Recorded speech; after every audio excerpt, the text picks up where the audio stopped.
पिछले पार्ट में आपने देखा था कि कॉलोनी हाउस पर हुए भयानक हमले ने पूरे शहर को हिलाकर रख दिया था। कई लोगों की जान चली गई और हर तरफ डर का माहौल था। लेकिन अब फादर की मौत के बाद कुछ ऐसे राज सामने आने वाले हैं जो इस रहस्यमयी शहर की सच्चाई को समझने की दिशा में एक बड़ा कदम साबित हो सके हैं। वह जानता था कि आगे उसे क्या करना है। यह कहकर उसने उसे पेड़ के खोखले तने में धक्का दे दिया। अगले ही पल जूली एक अलमारी के अंदर से बाहर निकलती है। ये जगह शहर के किनारे मौजूद तहखाना था। उधर अपनी योजना पर बात कर रहे शेरिफ और दूसरे लोग अचानक तेज सायरन की आवाज सुनकर चौंक जाते हैं। वे तुरंत बाहर भागते हैं। बिना कुछ पूछे वे गाड़ी में मौजूद लोगों को अंदर ले जाने लगे हैं। सबसे आखिर में पादरी आ रहा था। शेरिफ जल्दी से उसे बांध देता है, लेकिन पादरी को घातक चोट लगी थी। उसे पता था कि अब उसके पास ज्यादा समय नहीं बचा है। मरने से पहले वह आखिरी बार बाइबल सुनना चाहता था। शेरिफ भारी मन से बाइबल पढ़ता है और उसी दौरान पादरी हमेशा के लिए दुनिया छोड़ देता है। अगर कभी तुम्हें सड़क पर इस तरह गिरा हुआ पेड़ दिखाई दे और आसमान में कौए चक्कर लगाते नजर आए तो अंधेरा होने से पहले कहीं छिप जाना बेहतर होगा। कॉलोनी हाउस पर राक्षसों के हमले और पादरी की मौत ने शेरिफ को पुरानी बातें याद दिला दी। उस समय वह अपनी पत्नी और बेटे के साथ सफर कर रहा था। रास्ते में उन्हें भी ऐसा ही गिरा हुआ पेड़ मिला था और उसके बाद वे इसी शहर में पहुंच गए थे। तब शाम होने वाली थी। पादरी ने ही उन्हें रोककर अंदर आने को कहा था और उनकी जान बचाई थी। उस रात वे बाकी लोगों के साथ जमीन के नीचे छिपे रहे। बाहर राक्षसों की डरावनी चीखें और इंसानों की दर्द भरी पुकारें सुनाई देती रहीं। अगली सुबह जब वह तहखाने से बाहर निकला तो चारों तरफ बिखरी लाशें देकर सन्न रह गया। लेकिन उसने जल्दी ही खुद को संभाल लिया। वह और उसकी पत्नी दोनों सेना में रह चुके थे। अपने अनुभव की मदद से उसने शहर के लोगों के लिए योजनाएं बनानी शुरू कर दी। उसने सीमित संसाधनों का सही बंटवारा किया, राक्षसों से बचने के लिए और छिपने की जगहें बनवाई। धीरे धीरे शहर में व्यवस्था लौटने लगी और लोग उसे अपना शेरिफ मानने लगे। कुछ समय बाद उसने राक्षसों के रात में निकलने का नियम समझ लिया। फिर उसने हिम्मत करके जंगल की खोज शुरू की। पहली ही बार उसे भेड़ें और मुर्गियां मिल गईं। इसके बाद वह अक्सर जंगल जाने लगा, लेकिन इस दौरान उसने अपनी पत्नी की बदलती हालत पर ध्यान नहीं दिया। एक दिन जंगल में उसे एक बड़ा कुत्ता दिखाई दिया। वह उसे अपने साथ ले जाना चाहता था, लेकिन कुत्ता अचानक भाग गया। शेरिफ उसके पीछे दौड़ पड़ा। कुछ देर बाद उसे एहसास हुआ कि वह रास्ता भटक चुका है। वह अंधेरा होने तक रास्ता खोजता रहा, लेकिन बाहर निकलने का रास्ता नहीं मिला। उल्टा राक्षसों की आवाजें और करीब आने लगीं। डर के मारे उसकी हालत खराब हो गई। भागते भागते वह एक पत्थर की झोपड़ी जैसी जगह में गिर पड़ा। हैरानी की बात यह थी कि बाहर मौजूद राक्षस उसे देखकर वापस लौट गए। वह अंदर गया और वहां कुत्ते को देखा। तभी उसकी नजर पत्थर की दीवारों पर जड़े काले पत्थरों पर पड़ी। उसे लगा कि इन्हीं पत्थरों की वजह से राक्षस अंदर नहीं आ रहे। अगली सुबह वह उन पत्थरों में से कई अपने साथ लेकर शहर लौटने लगा। जैसे ही वह जंगल से बाहर निकला उसे गोलियों की आवाज सुनाई दी। शहर पहुंचते ही वह दंग रह गया। उसकी पत्नी लोगों पर गोली चला रही थी। वह बार बार कह रही थी, यह सब एक बुरा सपना है, मैं तुम सबको इससे जगा रही हूँ। शेरिफ तुरंत उसे रोकने की कोशिश करता है। वह चाहता था कि उसकी पत्नी सामान्य हो जाए, लेकिन तभी उनका बेटा एवन वहां आ जाता है और अपनी माँ को गोली मार देता है। यही घटना बाद में पिता और बेटे के बीच तनाव की वजह बनती है। उधर जिम जेड के पास पहुंचता है। वह बताता है कि पिछला प्रयोग सफल रहा था, लेकिन बिजली कम थी और पेड़ भी ज्यादा ऊंचा नहीं था, इसलिए उन्हें सिर्फ हल्का सा विद्युत संकेत मिला। अब वह एक बड़ा सिग्नल टावर बनाना चाहता था, जिसे शहर की सबसे ऊंची जगह यानी कॉलोनी हाउस की छत पर लगाया जाएगा। इसके बाद दोनों डोना के पास जाते हैं और उसे पूरी योजना बताते हैं। वे चाहते थे कि यह काम कॉलोनी हाउस में किया जाए। हैरानी की बात यह थी कि डोना तुरंत मान जाती है, क्योंकि इस समय उसके पास किसी और चीज के बारे में सोचने की ताकत नहीं बची थी। पिछली रात उसने 14 लोगों को खो दिया था। चारों तरफ लाशें और शरीर के टुकड़े बिखरे पड़े थे। कॉलोनी हाउस की मुखिया होने के नाते उसका दुख शब्दों में बयान नहीं किया जा सकता था। उधर शेरिफ पिछली रात के कामों की जिम्मेदारी केनी को सौंप देता है। फिर वह अकेले चर्च के तहखाने में जाता है। वहाँ सारा छिपी हुई थी। शेरिफ उसे अपने साथ जंगल में ले जाता है। वह उससे अब तक हुई सारी अजीब घटनाओं के बारे में विस्तार से पूछता है। इसके बाद वह सारा को बताता है कि पिछली रात राक्षसों ने पादरी को मार दिया। सारा को दुख मनाने का मौका भी नहीं मिलता। शेरिफ उसे और अंदर जंगल की तरफ ले जाता है। कुछ देर बाद वे एक टूटी फूटी झोपड़ी तक पहुंचते हैं। शेरिफ उसे वहीं रुकने के लिए कहता है। असल में वह उसे बांध कर रखने का इरादा था, लेकिन सारा ने कहा कि वह भागेगी नहीं। उसने हमेशा लोगों की मदद करने की कोशिश की है। जो कुछ भी हुआ वह उसकी अपनी मर्जी से नहीं था। शेरिफ भी समझ चुका था कि सारा बुरी इंसान नहीं है। इस शहर के अजीब प्रभाव ने उसे बदल दिया था, इसलिए उसने सारा को वहीं इंतजार करने को कहा। वह कुछ सामान लेने शहर वापस चला गया, लेकिन शहर पहुंचते ही उसने देखा कि वहां हंगामा मचा हुआ है। कॉलोनी हाउस से आए लोगों की वजह से शहर के संसाधन कम पड़ने लगे थे। इसी बात को लेकर लोग परेशान थे। लोगों के बीच बढ़ती बेचैनी देखकर शेरिफ ने कुछ समय के लिए अपने अभियान को टालने का सोचा, लेकिन केनी इससे सहमत नहीं था। हाल की घटनाएं साफ संकेत दे रही थीं कि शहर पर कोई बड़ी मुसीबत आने वाली है। केनी समझ चुकी थी कि समय बहुत कम है। अगर बाहर निकलने का रास्ता ढूंढना है तो अभी ढूंढना होगा, और यह काम सिर्फ शेरिफ ही कर सकता था। केनी ने कहा कि वह शहर की व्यवस्था संभालेगी और शेरिफ का पूरा साथ देगी। डोना ने भी उसकी बात का समर्थन किया। अब शेरिफ को किसी बात की चिंता नहीं थी। रवाना होने से पहले वह एक आखिरी काम करना चाहता था। वह अस्पताल गया और एवन को अपने अभियान के बारे में बताया। वह उससे विदा लेने आया था, लेकिन एवन ने ज्यादा कुछ नहीं कहा। इसके बाद शेरिफ घर गया, अपना सामान तैयार किया और अकेले जंगल की तरफ निकल पड़ा। लेकिन उसे हैरानी हुई जब एवन भी उसके पीछे आ गया। उसे एहसास था कि शायद उसका पिता इस सफर से वापस न लौटे। अगर उसने ठीक से विदा नहीं ली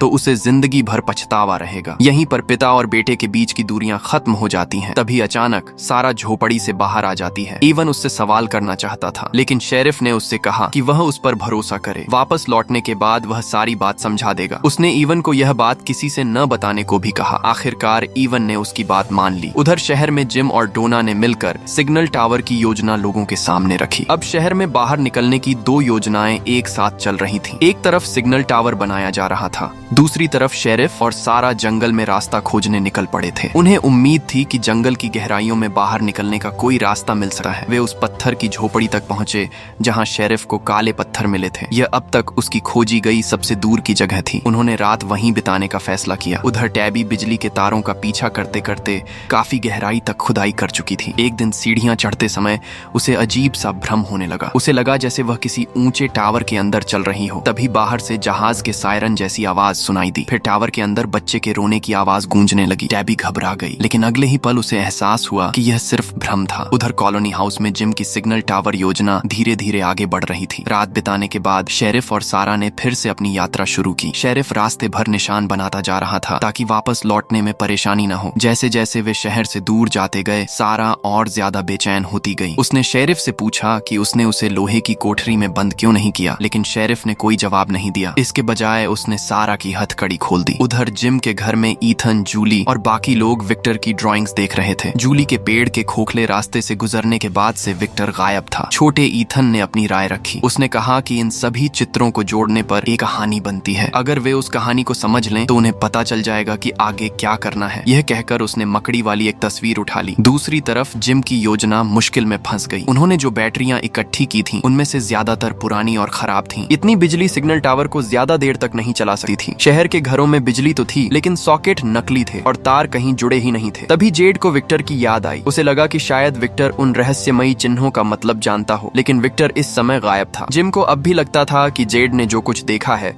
वह नशे की वजह से पैदा हुए भ्रम है, इसीलिए उसे वे डरावनी चीजें दिखाई देती हैं। जिम उन लोगों में से था जो सिर्फ विज्ञान पर भरोसा करते हैं। आखिर अब तक शहर में हुए किसी भी राक्षसी हमले को उसने अपनी आंखों से नहीं देखा था। उधर जंगल में चलते चलते शेरिफ और सारा पुरानी बातें करने लगते हैं। सारा बताती है कि नेथन की इस जगह को लेकर एक अजीब सोच थी। उसका मानना था कि अगर कोई यहाँ से निकलने की बहुत ज्यादा कोशिश करे तो कोई चीज उसे वापस धकेल देती है। उसकी बात पूरी भी नहीं होती कि दूर से विंड चाइम जैसी आवाज सुनाई देती है। दोनों आवाज का पीछा करते हुए एक पेड़ तक पहुंचते हैं। उस पेड़ पर दर्जनों बोतलें लटकी हुई थीं। शेरिफ उनमें से एक बोतल उतारना चाहता था, लेकिन सारा को यह सब बहुत डरावना लग रहा था। वह उसे रोकने ही वाली थी कि अचानक उसे भयानक दर्द महसूस होने लगा। वे आवाजें फिर से लौट आई थीं। दर्द इतना ज्यादा था कि सारा तड़पने लगी और बेहोश होकर गिर पड़ी। उधर जेड घर लौटकर गुस्से में बड़बड़ाने लगता है। कोई भी उन रहस्यमयी चिन्हों पर उसकी बात नहीं मान रहा था। ऊपर से सिग्नल टावर की योजना भी बिजली की समस्या में फंस गई थी। वह कहता है कि उसका IQ भले ही 200 हो, लेकिन इस समस्या का हल उसे भी नहीं सूझ रहा। उसकी लगातार बकबक से टियान चेन परेशान हो जाती है, लेकिन फिर टियान चेन की एक छोटी सी हरकत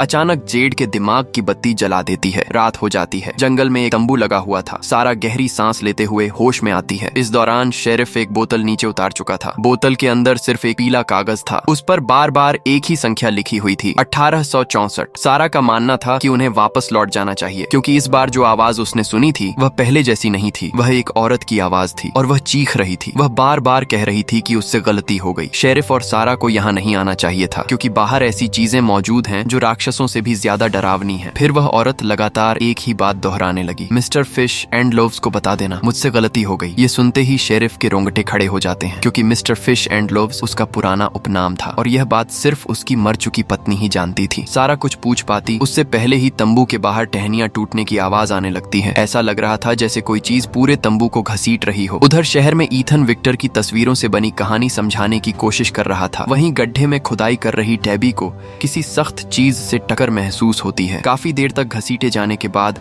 अचानक तंबू रुक जाता है। शेरिफ तुरंत काले पत्थर को लटका देता है। सारा की मानसिक हालत बिगड़ती जा रही थी। तभी अचानक एक विशाल जहाज के सायरन जैसी आवाज गूंजती है। साथ ही दूर से एक शक्तिशाली सर्चलाइट की रोशनी दिखाई देती है। शहर का रहस्य अब और भी गहरा होता जा रहा था। उधर जेड दौड़कर जिम के घर पहुंचता है। उसके हाथ में एक हेयर ड्रायर था। वह उत्साह में टेबल लैंप का बल्ब निकाल देता है। फिर हेयर ड्रायर की तार उसमें फिट करके दोबारा बल्ब लगा देता है। स्विच ऑन करते ही हेयर ड्रायर चल पड़ता है। इसका मतलब था कि सिग्नल टावर को बिजली देने का तरीका मिल गया था। सुबह होने का पूरा यकीन करने के बाद ही शेरिफ और सारा तंबू से बाहर निकलते हैं। लेकिन बाहर का नजारा देखकर दोनों दंग रह जाते हैं। उन्हें ऐसा लगता है जैसे वे किसी विशाल मकड़ी के घोंसले के बीच खड़े हों। उधर डाइनर में जेड सबको बिजली की समस्या का समाधान बताता है, लेकिन इसके लिए बहुत लंबी तारों की जरूरत थी। जिम तुरंत सभी लोगों को इकट्ठा करता है। वह सभी से कहता है कि जितनी भी उपयोगी तारें मिल सकती हैं उन्हें जल्दी से इकट्ठा किया जाए, क्योंकि आज ही सिग्नल टावर को पूरा करना जरूरी था। डोना इस बैठक में शामिल नहीं हुई। उसे डर था कि जिम लोगों को घर लौटने की उम्मीद दे रहा है। अगर आखिर में उन्हें सिर्फ निराशा मिली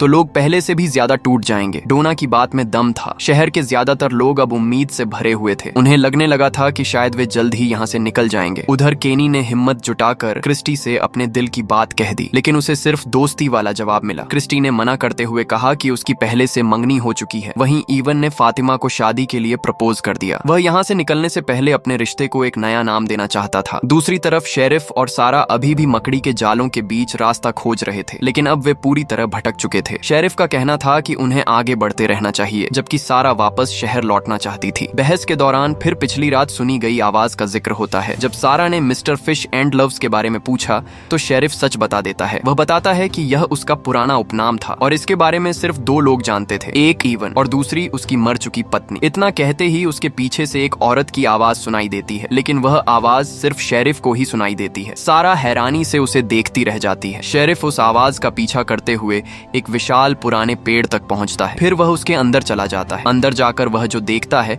उससे उसके होश उड़ जाते हैं। उसकी पत्नी मकड़ी के जालों में फंसी हुई थी। शेरिफ तुरंत वहां से भागने की कोशिश करता है, लेकिन तभी जमीन से अनगिनत बड़ी बड़ी मकड़ियां निकल आती हैं। वे उसकी टांगों पर चढ़ने लगती हैं। वह जल्दी से अपना जैकेट उतार देता है। फिर भी एक मकड़ी उसे जोर से काट लेती है। उधर कॉलोनी हाउस में सिग्नल टावर का काम लगभग पूरा हो चुका था। लकड़ी का टावर छत पर खड़ा कर दिया गया और अस्थायी रेडियो सिस्टम भी तैयार था, लेकिन मकड़ी के जहर का असर अब शेरिफ के शरीर पर दिखाई देने लगा। ऊपर से अपनी पत्नी का वह दृश्य देखकर उसका हौसला भी टूट चुका था। अब उसे लगने लगा कि यहाँ से निकलना नामुमकिन है। यह जगह लोगों को उम्मीद देती है और फिर बेरहमी से छीन लेती है, मानो इंसानों के दुख से ही इसकी ताकत बढ़ती हो। उसे लगने लगा कि शायद सारा सही कह रही थी, लेकिन इस बार सारा का नजरिया बदल चुका था। वह शेरिफ को हिम्मत देती है। वह कहती है कि उन्हें आगे बढ़ते रहना चाहिए। अगर वे पिछली रात दिखी रोशनी और सायरन की दिशा में जाएं, तो शायद सचमुच बाहर निकलने का रास्ता मिल जाए। अचानक आसमान में जोरदार गर्जना होती है। लग रहा था कि तूफान आने वाला है। उधर छत पर मौजूद लोग सिग्नल टावर को खड़ा कर देते हैं। जिम तुरंत सबको घरों के अंदर जाकर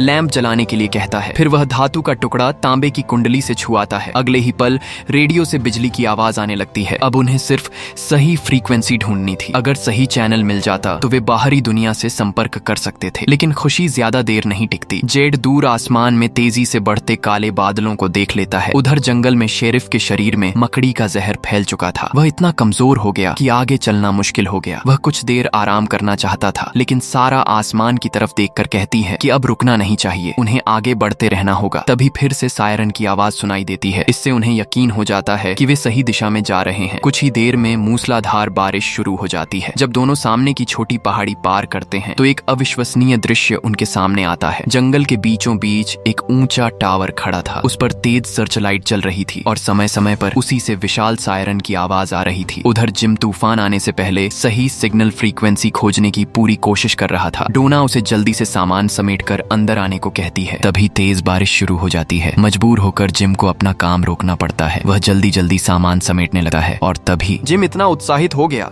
कि कुछ पल के लिए उसे समझ ही नहीं आया कि क्या कहे। वह मदद मांगने के लिए अपने शब्द तैयार ही कर रहा था कि अचानक दूसरी तरफ से आई आवाज ने उसे डरा दिया। जिम घबराकर तुरंत अपने घर की तरफ दौड़ पड़ा। उसी समय घर के अंदर लगे सभी बल्ब एक साथ फट गए। उधर टैबी अभी भी गहरे गड्ढे के नीचे जमीन तोड़ने की कोशिश कर रही थी। अचानक जमीन में दरार पड़ गई, फिर वहाँ एक बड़ा छेद बन गया और टैबी सीधे नीचे गिर गई। होश संभालते ही उसने सबसे पहले ऊपर की तरफ देखा। जिस बिजली के स्रोत को वह इतने समय से खोज रही थी वह पूरी तरह खाली निकला। तभी उसके पीछे रोशनी दिखाई देती है। अंधेरे में से विक्टर बाहर आता है। ऊपर का हिस्सा किसी भी समय गिर सकता था। विक्टर तुरंत टैबी से कहता है कि उसके साथ चले, यह जगह सुरक्षित नहीं है। यही वह जगह है जहाँ राक्षस सोते हैं। फिर वह पास की पत्थर की दीवार दिखाता है। उस पर राक्षसों द्वारा बनाए गए अजीब चित्र बने हुए थे। उन्हीं में जेड द्वारा देखे गए रहस्यमयी चिन्ह भी मौजूद थे। ऊपर का हिस्सा तेजी से टूट रहा था, इसलिए विक्टर जल्दी से टैबी को वहाँ से लेकर निकल जाता है। उधर जिम भी घर पहुँच चुका था। वह जोर जोर से अपनी पत्नी का नाम पुकारने लगता है, लेकिन नीचे देखते ही उसकी नजर फर्श में बने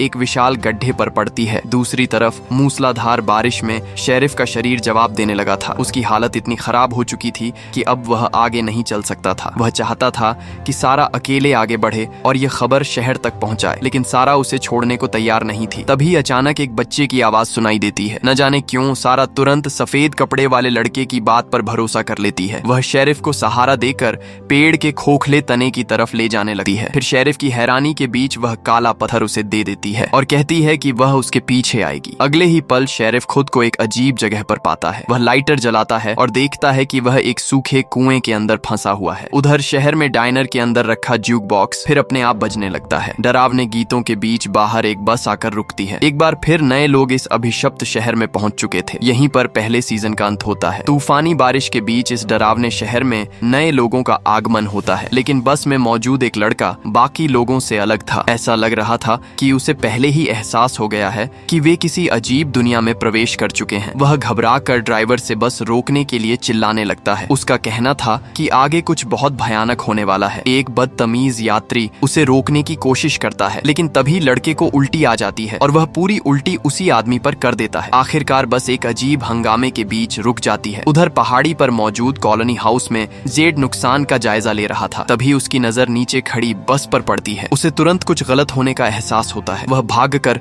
डोना के पास जाता है। उसे लगता है कि यह सब बहुत ज्यादा संयोग नहीं हो सकता। पहले तूफान आया और बाहरी दुनिया से संपर्क करने की कोशिश नाकाम हो गई। अब अचानक इतने सारे नए लोग शहर में पहुंच गए, मानो कोई ताकत हर हाल में उन्हें यहाँ से निकलने से रोकना चाहती हो। डोना समझ गई कि हालात बिगड़ सकते हैं, इसलिए वह केनी के साथ हथियार लेकर नीचे जाने की तैयारी करती है। उधर बस के यात्री उल्टी की बदबू से परेशान होकर बाहर उतरने लगते हैं। संयोग से बस में एक नर्स भी मौजूद थी। वह उस लड़के की जाँच करती है। बातचीत के दौरान पता चलता है कि उसका नाम एल्गिन है। एल्गिन बताता है कि उसने ड्राइवर को बस रोकने के लिए इसलिए कहा था क्योंकि उसने सपने में इस शहर को देखा था। उसे यकीन था कि अगर वे आगे बढ़ते रहे तो कोई बहुत भयानक घटना होने वाली है। उधर इस समय दो लोग एक ऐसे खौफ के बीच फंसे थे जिसकी उन्होंने कभी कल्पना भी नहीं की थी। विक्टर बार बार टैबी को चुप रहने की चेतावनी दे रहा था। वह बताता है कि वे इस समय राक्षसों के अड्डे के अंदर मौजूद हैं। जब वह और जूली पेड़ के खोखले तने से गुजरे थे तब वह सीधे इसी जगह पहुंच गया था। सफेद कपड़े वाले लड़के ने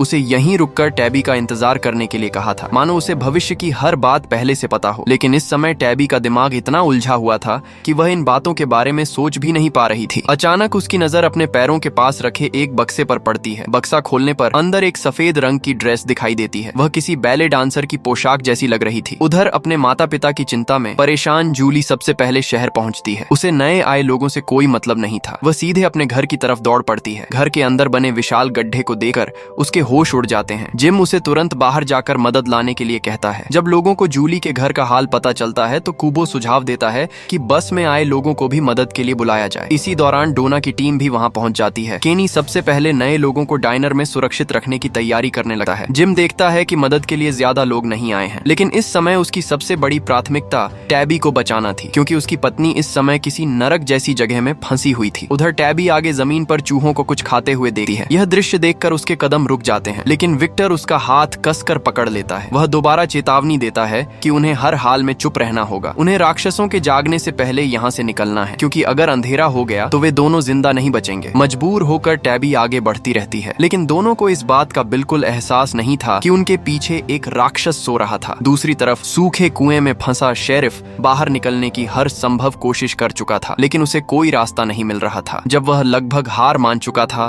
तभी ऊपर से एक बूढ़ी आवाज सुनाई देती है। पहले तो उसे लगा कि शायद यह उसका भ्रम है, लेकिन कुछ देर बाद वही आवाज फिर सुनाई देती है। वह कहती है कि वह शेरिफ को बाहर निकाल सकती है, लेकिन बदले में उसे एक काम करना होगा। शेरिफ बिना सोचे तुरंत तैयार हो जाता है। कुछ पल की खामोशी के बाद ऊपर से एक रस्सी नीचे गिरती है और उसके साथ फिर वही बूढ़ी आवाज सुनाई देती है। उधर कॉलोनी हाउस में एक आंख वाली मोटी लड़की अकेले बैठे जेड के पास आती है। वह उससे एक डरावना सवाल पूछती है, क्या सिग्नल टावर बनाने की कोशिश ने इस जगह की किसी ताकत को नाराज कर दिया है? वरना अचानक इतना भयानक तूफान कैसे आ सकता है? जेड उसकी बात को पूरी तरह खारिज कर देता है। उसे लगता है कि यह सिर्फ मौसम का संयोग है। वह लड़की को वहां से जाने के लिए कह देता है, लेकिन अगले ही पल उसके चेहरे का रंग उड़ जाता है। उसकी आंखों के सामने दीवार पर खून जैसे लाल रंग से एक रहस्यमयी चिन्ह बनने लगता है। जेड के मन में तुरंत अशुभ एहसास पैदा होता है। वह धीरे धीरे अपना सिर बाईं तरफ घुमाता है और देखता है कि वहां एक अजीब और डरावनी मौजूदगी वाला व्यक्ति बैठा हुआ है। अचानक वह पलक झपकाता है और सब कुछ गायब हो जाता है। न लाल चिन्ह बचता है, न वह रहस्यमयी आदमी। जेड इतना डर जाता है कि वह कमरे में रुक नहीं पाता। वह बाहर निकलकर सिगरेट जलाता है। तभी उसकी नजर पास खड़े डॉक्टर पर पड़ती है और उसे फिर से विक्टर की याद आती है। शायद वही इन रहस्यमयी चिन्हों का सच जानता हो। उधर जिस विक्टर को वह याद कर रहा था, वह इस समय टैबी के साथ एक और पत्थर की गुफा में प्रवेश कर चुका था। गुफा पुरानी और कबाड़ से भरी हुई थी। दोनों टॉर्च की रोशनी में चारों तरफ देखने लगते हैं। तभी रोशनी अचानक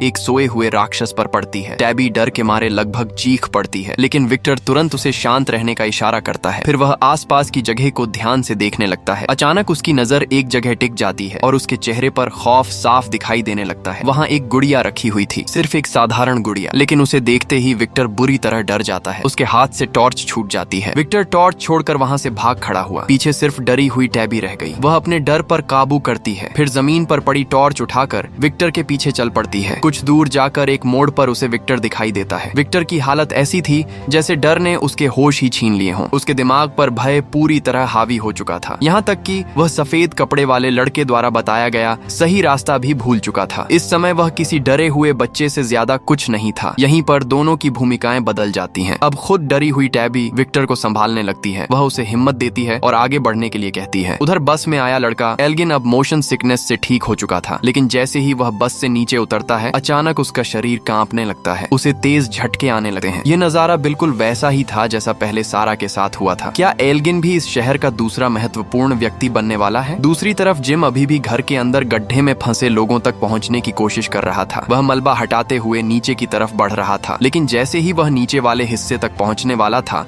घर में अजीब हलचल शुरू हो जाती है। चारों तरफ से सामान गिरने लगता है। तभी जेड उसे तेजी से पीछे खींच लेता है। अगले ही पल पूरा घर ऐसे दब जाता है जैसे किसी विशाल ताकत ने उसे ऊपर से कुचल दिया हो। घर का बीच वाला हिस्सा सीधे अंदर धंस जाता है। अंदर मौजूद सभी लोग मलबे के नीचे दब जाते हैं। बाहर खड़े लोग घबराकर उनकी मदद के लिए दौड़ पड़ते हैं। खुशकिस्मती से वह बदतमीज यात्री समय रहते बाहर निकाल लिया जाता है, वरना अंदर दबे बाकी लोगों के बचने की उम्मीद और भी कम हो जाती। इसी दौरान शहर का डॉक्टर भी घायलों की मदद के लिए पहुंच जाता है, लेकिन तभी उसकी नजर बस से आई एक यात्री पर पड़ती है। उधर उस महिला की नजर भी डॉक्टर पर पड़ती है। दोनों के चेहरे पर अविश्वास साफ दिखाई देता है। अगले ही पल वे आंसुओं के साथ एक दूसरे को गले लगा लेते हैं। लगता है यही डॉक्टर की मंगेतर थी। ये पल सुनने में बहुत खुशी वाला लगता है, लेकिन यही तो इस शहर की सबसे अजीब बात है। ये उम्मीद भी देता है और उसी उम्मीद को दर्द में बदल भी देता है। उधर टैबी और विक्टर आगे बढ़ते हुए एक दूसरी पत्थर की गुफा तक पहुंच जाते हैं। वहां जमीन पर पत्थरों का एक अजीब ढेर बना हुआ था। दोनों उसे देखकर हैरान थे। तभी अचानक एक पत्थर का गोला लुढ़कता हुआ आता है और उस ढेर को गिरा देता है। टैबी हिम्मत करके आगे बढ़ती है। वह देखना चाहती थी कि आखिर वहां क्या है। इसी दौरान विक्टर अनजाने में चारों तरफ नजर दौड़ाता है और जो वह देखता है उससे उसके होश उड़ जाते हैं। पूरी गुफा सोए हुए राक्षसों से भरी पड़ी थी। उधर टैबी उस छेद की तरफ देख रही थी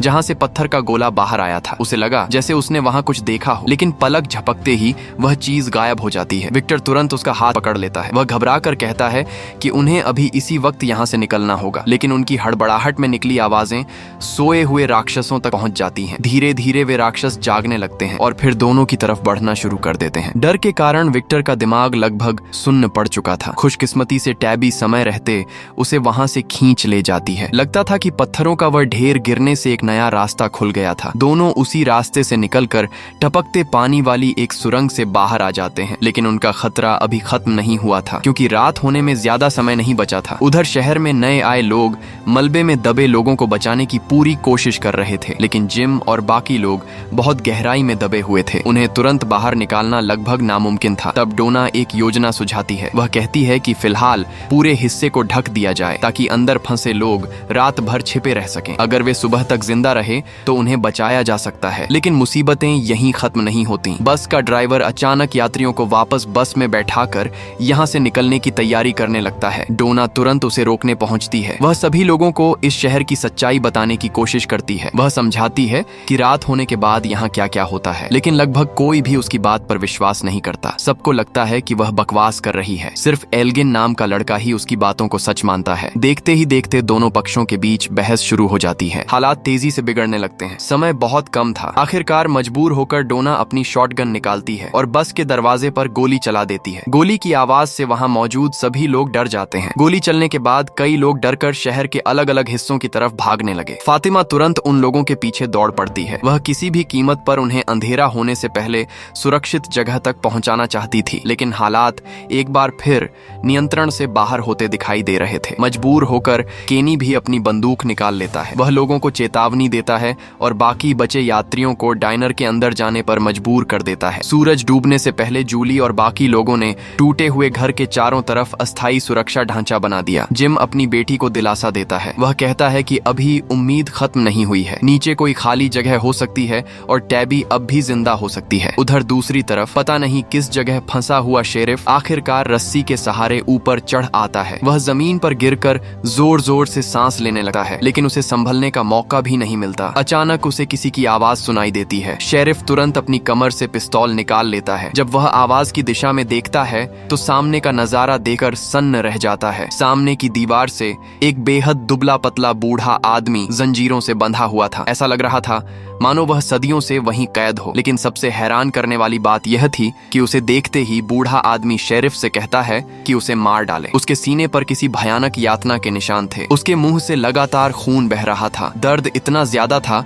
कि वह बार बार चीख उठता था। उधर मलबे के नीचे दबे लोगों के बीच तनाव बढ़ता जा रहा था। एक घायल आदमी की हालत तेजी से बिगड़ रही थी। जिम और जेड उसकी मदद करने की कोशिश कर रहे थे, लेकिन कुछ ही देर में वह आदमी वहीं दम तोड़ देता है। शायद उसके लिए यही बेहतर था, क्योंकि इस शहर में कई बार जिंदा रहना मर जाने से भी ज्यादा दर्दनाक साबित होता है। जेड तुरंत बाकी लोगों से यह बात छिपाने की कोशिश करता है। उधर बाहर बैठी जूली जब दर्द भरी चीखें सुनती है तो उसे लगता है कि शायद उसके पिता जिम के साथ कुछ बुरा हो गया है। ये सोचकर वह फूट फूट कर रोने लगती है। कुछ घंटे पहले की बात करें तो सूखे कुएं से बाहर निकलने के बाद शेरिफ ने आसपास का जायजा लिया था। तब उसे पता चला कि वहां की तीनों दीवारों पर इंसानों के कंकाल लटके हुए थे। उन सब में सिर्फ एक आदमी अभी तक जिंदा था, वही बूढ़ा आदमी जिसका नाम मार्टिन था। मार्टिन भी कभी इस शहर का निवासी था। वह भी बाकी लोगों की तरह बाहर निकलने का रास्ता खोजते हुए पेड़ के खोखले तने में गया था, लेकिन दुर्भाग्य से वह यहाँ फंस गया। फिर किसी अज्ञात शक्ति ने उसे पकड़कर कैद कर लिया। उसे खुद याद नहीं था कि वह कितने वर्षों से वहाँ जंजीरों में बंधा खड़ा है। शेरिफ ने आसपास की जांच करने के बाद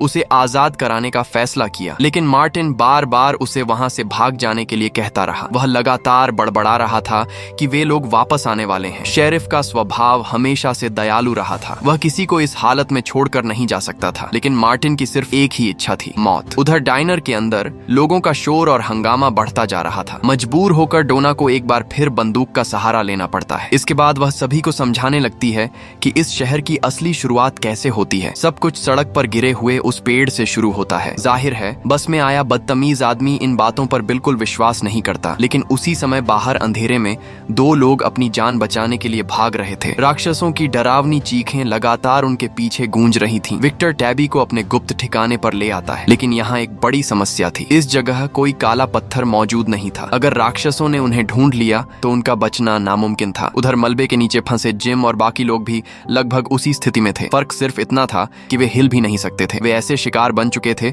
जो सिर्फ इंतजार कर सकते थे। जेड और जिम अभी भी होश में थे। तभी उनके साथ दबा हुआ एक आदमी अचानक जाग जाता है। अपने आसपास का मंजर देखकर वह घबराकर जोर जोर से चिल्लाने लगता है। खुशकिस्मती से जेड समय रहते उसे शांत कर देता है। दूसरी तरफ शेरिफ एक बड़ा पत्थर उठाता है। वह मार्टिन की बेड़ियां तोड़कर उसे छुड़ाने की कोशिश करता है, लेकिन मार्टिन के चेहरे पर जीने की कोई इच्छा नहीं थी। वह सिर्फ मौत मांग रहा था। मार्टिन शेरिफ से कहता है कि जंगल में दिखाई देने वाले राक्षस इस भयावह दुनिया का सिर्फ एक छोटा सा हिस्सा है। असली डर तो अभी बाकी है। यहाँ उनसे भी कहीं ज्यादा खतरनाक चीजें मौजूद हैं। वह शेरिफ से कहता है कि अपनी ताकत बर्बाद मत करो, लेकिन तभी अचानक कहीं से एक रहस्यमयी संगीत की आवाज गूंजने लगती है। आगे क्या हुआ ये जानने के लिए अगले पार्ट का इंतजार कीजिए। अगर आपको यह रिकैप पसंद आया हो तो वीडियो को लाइक करें, चैनल को सब्सक्राइब करें और कमेंट में बताएं कि आपको इस सीरीज का सबसे रहस्यमयी किरदार कौन लगता है।